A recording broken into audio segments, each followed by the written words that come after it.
యాదాద్రి భువనగిరి జిల్లా ఆలేరులో బైకుల దొంగల ముఠాను పోలీసులు అరెస్టు చేశారు. బైకులు దొంగతనం చేసిన పాత నేరస్తుని పోలీసులు అదుపులోకి తీసుకున్నారు. నిందితుడి నుంచి పలు బైకులు స్వాధీనం చేసుకున్నామన్నారు సిఐ కొండలరావు.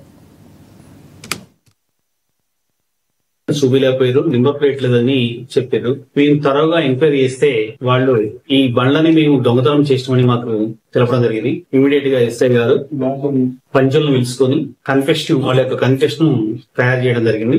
అదే విధంగా వాళ్ళు చేసిన దొంగతనాలు ఎక్కడ అయిందని మనం తెలుసుకునగా మొత్తము ఒక ఇద్దరు దీంట్లో మెయిన్ కంప విజయ్ అని 22 ఇయర్స్ ఉంటాయి. అబ్బాయికి 23 ఇయర్స్ ఉంటాయి. ఇతను భూపాలపల్లికి సంబంధించిన వ్యక్తి. ఇతను ములుగులో ఉంటాడు, ప్లస్ వాళ్ళ అమ్మమ్మ గారి విలేజ్ భూపాలపల్లి, అక్కడ ఉంటాడు అనమాట. తల్లి చనిపోవడం వల్ల అంటే వేరేగా ఉండటం వల్ల ఉంటాడు. ఇతడు మొత్తం గత 15 రోజుల క్రితం మన ఆలేరు వచ్చి ఆలేరులో రాత్రి సమయంలో ఒక పల్సర్ ని దొంగతనం చేసిన ఒప్పుకున్నాడు. అదే విధంగా మనం త్వరగా ఎంక్వైరీ చేయడం ద్వారా మొత్తం